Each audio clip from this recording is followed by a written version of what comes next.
नमस्कार, मेरा नाम है अर्जुन भंडारी और आपका स्वागत है स्टॉकोलॉजी सिक्योरिटीज़ में। आज हम लोग एक इंडिकेटर देखने वाले हैं। ये इंडिकेटर आपके लिए बहुत इंपॉर्टेंट होने वाला है।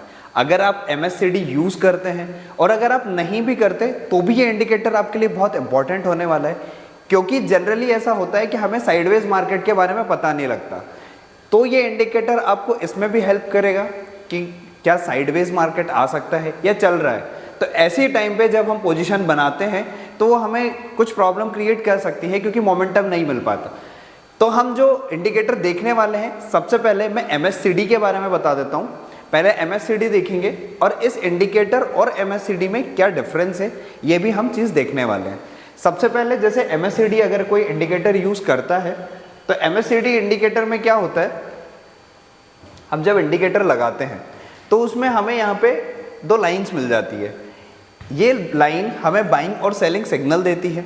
जब नीचे से ऊपर साइड क्रॉसओवर होता है, मतलब कि जैसे आप यहाँ पे ब्लू लाइन देख रहे हैं, एक ऑरेंज कलर की जो लाइन है, इसमें जब ये ब्लू लाइन ऑरेंज लाइन को जब नीचे से ऊपर की ओर कट करती है तो हमें एक बाइंग सिग्नल मिलता है। सेम हम जब देखते हैं कि ब्लू कलर की लाइन ऑरेंज को ऊपर से नीचे की साइड काटती है, तब हमें एक सेलिंग सिग्नल देता है। मतलब कि ये एक जीरो लाइन है, ये हमारे पास एक मिडिल में जीरो लाइन हो गई। उसके ऊपर अगर वो नीचे की साइड क्रॉस दे रहा है मतलब हमें सेल करना है, और ऊपर की साइड ब्लू लाइन क्रॉस कर रही है तो मतलब बाई करना है। ये जनरल एक आइडिया है MSCD इंडिकेटर के बारे में, जैसे हम यूज़ करते हैं अगर इसको हमें बाइंग या सेलिंग के लिए यूज़ करना है।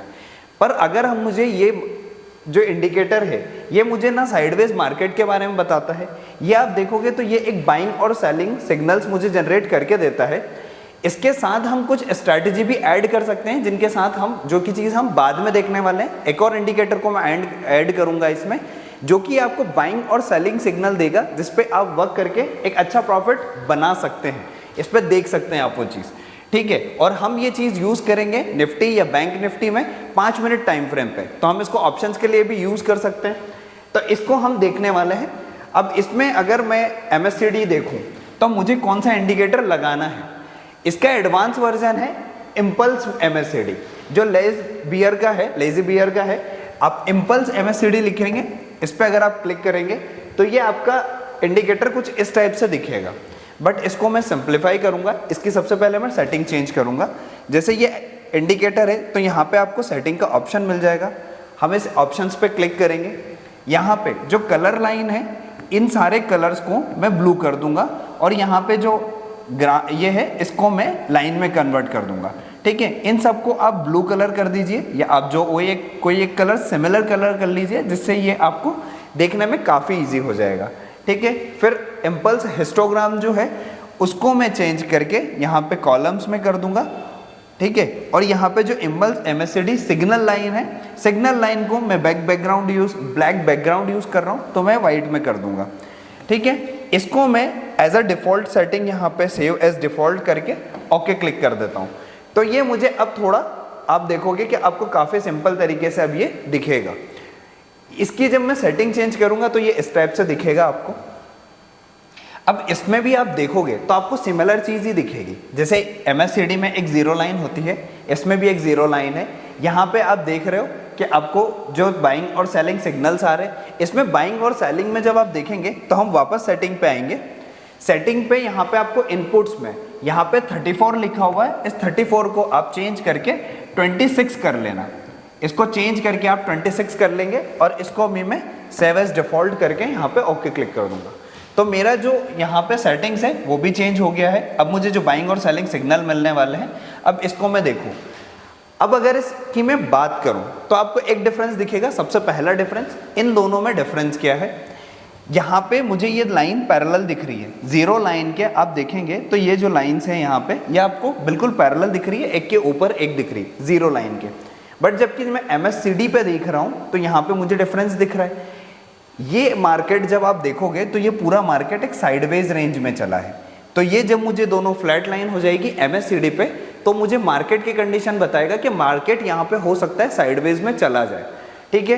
तो मैं इससे एक चीज़ जज कर पाऊंगा कि जब मार्केट यहाँ पे साइडवेज में आप देखोगे, इस वाले एरिया में अगर हम देखें तो यहाँ पे आपको दिख रहा है, तो मार्केट एक आप देखोगे इस टाइप से एक रेंज में चले गया है। यहाँ पे अगर हम देखें तो ये मार्केट आपको एक रेंज में दिखेगा।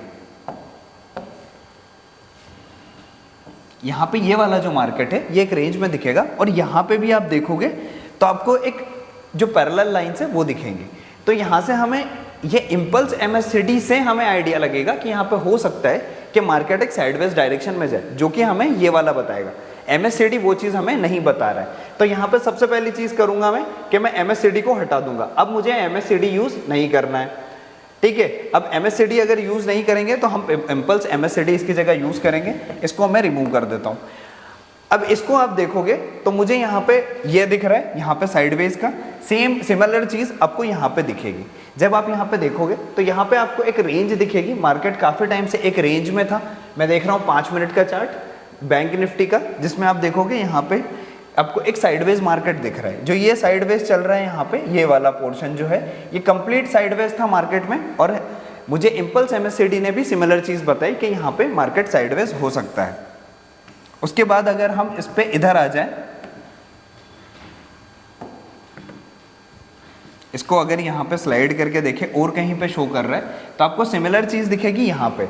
जब हम यहाँ पे देखेंगे तो ये यहाँ पे भी मुझे सेम चीज़ बता रहा है, यहाँ पे भी कंप्लीट साइडवेज है। तो आपको इस टाइप से एक आइडिया लग जाएगा कि जब मार्केट में यहाँ पे जो हमारा इम्पल्स MACD है वो बाइंग सेलिंग सिग्नल तो जनरेट करेगा ही। अब इसमें बाइंग सेलिंग सिग्नल कौन से होंगे? जो सिग्नल्स आपको यहाँ पे एक वाइट लाइन है, एक ब्लू लाइन है। जब ब्लू लाइन ऊपर से कट करेगी, जैसे यहाँ पे कर रही है वाइट लाइन को, ब्लू लाइन जब ऊपर से कट कर रही है वाइट लाइन को, तो मुझे एक सेलिंग सिग्नल जनरेट करके देगा, ठीक है। जब भी ऊपर कट करेगी, और ये हिस्टोग्राम के ऊपर होना चाहिए, जैसे यहाँ पे कट कर रही है तो ये मुझे एक सेलिंग सिग्नल जनरेट करके दे रही है।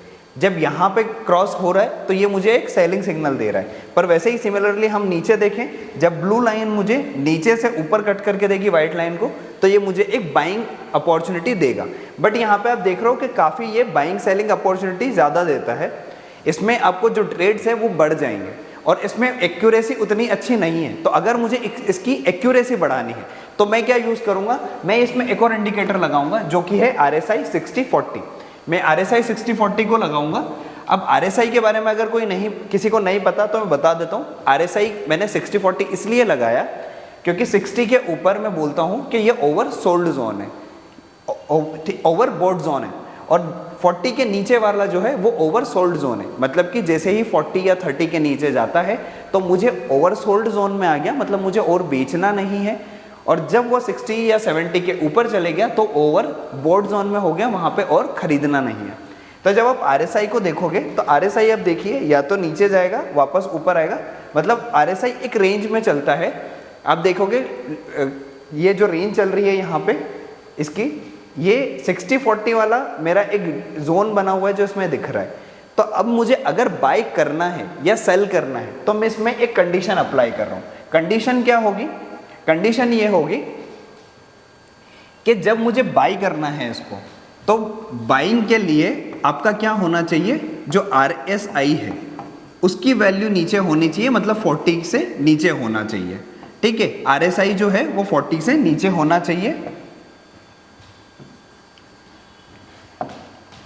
RSI हमारा लेस देन 40 होना चाहिए, यहाँ पे नीचे होना चाहिए। अगर RSI इस वाले जोन में रहेगा 40 के नीचे वाले जोन में, तो ही मुझे अगर यहाँ पे इम्पल्स MACD बाइंग का अपॉर्चुनिटी देगा तो मैं बाई करूँगा, ठीक है। तो यहाँ पे RSI की वैल्यू 40 से कम होनी चाहिए, और MACD पे जो इम्पल्स MACD हम यूज़ कर रहे हैं इसमें मुझे बाइंग सिग्नल देना चाहिए। बाइंग सिग्नल कौन सा है? जो ब्लू लाइन है वो क्रॉस करेगी वाइट लाइन को। ये अगर मेरी वाइट लाइन है और ये मेरी ब्लू लाइन है, तो इस टाइप से क्रॉसओवर होना चाहिए। ब्लू लाइन नीचे से व्हाइट लाइन को कट करेगी, तो ये मेरा एक बाइंग अपॉर्चुनिटी होगी।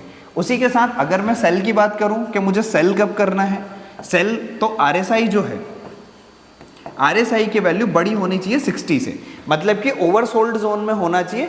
जब RSI ओवरसोल्ड जोन में होगा तब मैं सेल करूंगा, और मेरा यहाँ पे जो MACD है, इम्पल्स MACD, वो भी सेम सिग्नल जनरेट करेगा।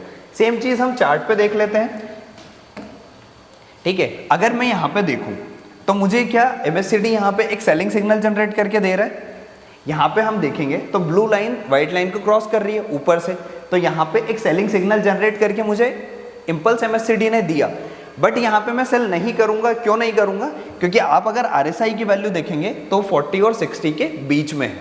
RSI अगर मुझे ये वाला यहाँ पे MACD क्रॉस करके देता, यहाँ पे कहीं पे अगर सेलिंग सिग्नल आता ऊपर ही, तो मैं यहाँ पे सेल करता, क्योंकि मेरा जो RSI है वो 60 के ऊपर है और MACD ने ऊपर से लाइन को क्रॉस किया है। पर इस वाले पॉइंट्स पे अगर हम देखें जहाँ पे अभी MACD ने क्रॉस किया है, इस वाली जगह मुझे क्रॉस नहीं किया है, यहाँ पे क्रॉस कर दिया पर मेरा RSI का वैल्यू 60 और 40 के बीच में है। अगर मैं इसमें थोड़ा सा पीछे जाऊँ तो यहाँ पे भी मुझे सिमिलर चीज़ हुई है। यहाँ पे आप देखोगे क्या हुआ है कि RSI यहाँ पे जो MACD है वो यहाँ पे ऊपर से क्रॉस कर रहा है, मतलब मुझे सेल का सिग्नल दे रहा है। पर मेरा RSI देखूंगा तो क्या हुआ, RSI मेरा 40 के जोन में है। ठीक है, RSI होना चाहिए, अगर मुझे सेल करना है तो मेरा 60 अबव होना चाहिए। सिमिलरली हम पीछे देख लेते हैं। यहाँ पे अगर यहाँ पे हम देखें इस वाली जगह, तो यहाँ पे आप देखोगे इस वाली जगह मैं देखूँ, यहाँ पे सेम चीज़ हो रही है। RSI मुझे, MACD मुझे यहाँ पे सेल की अपॉर्चुनिटी दे रहा है, यहाँ पे सेल किया और यहाँ पे आप देखोगे तो RSI की वैल्यू आपकी 60 से ऊपर है। तो मैं यहाँ पे क्या करूँगा, फिर ये वाली जगह मैं सेल करूँगा। इससे क्या होगा, आपकी एक्यूरेसी बढ़ जाएगी। MACD, इम्पल्स MACD आपको बाइंग सेलिंग सिग्नल्स बहुत फ्रिक्वेंटली जनरेट करके दे देगा, बट उसमें अगर मुझे फिल्टर आउट करने हैं, अगर उसकी एक्यूरेसी बढ़ानी है, तो फिर मैं RSI को यूज़ करता हूँ। RSI जब ओवरसोल्ड जोन में होगा, मतलब 40 से नीचे होगा, तो MACD अगर कोई बाइंग सिग्नल दे रहा है तो ही बाई करेंगे, और RSI अगर 60 के ऊपर है, मतलब ओवरसोल्ड जोन में है, तो वहाँ पे अगर मुझे MACD कोई सेल सिग्नल देगा तो ही मैं करूँगा। ठीक है, तो इस पे अगर आप करोगे तो आपकी एक्यूरेसी बढ़ जाएगी। और अगर MACD मुझे एक साइडवेज में जा रहा है, तो यहाँ पे मुझे ये एक साइडवेज मार्केट के बारे में बताएगा कि यहाँ पे हो सकता है ये साइडवेज मार्केट में हो। अगर आपको ट्रेडिंग के बारे में और डिटेल में जानना है या आप सीखना चाहते हैं, एक कंप्लीट नॉलेज अगर लेना चाहते हैं, तो आप स्टॉकोलॉजी वेबसाइट पे जाके हमारे ऑनलाइन और ऑफलाइन कोर्सेज को भी चेकआउट कर सकते हैं। ठीक है, और अगर अभी तक आपने चैनल को सब्सक्राइब नहीं किया तो आप चैनल को सब्सक्राइब कर लीजिए, जिससे आपको आने वाले वीडियोस के बारे में इन्फॉर्मेशन मिल जाए। आज के लिए इतना ही, थैंक यू।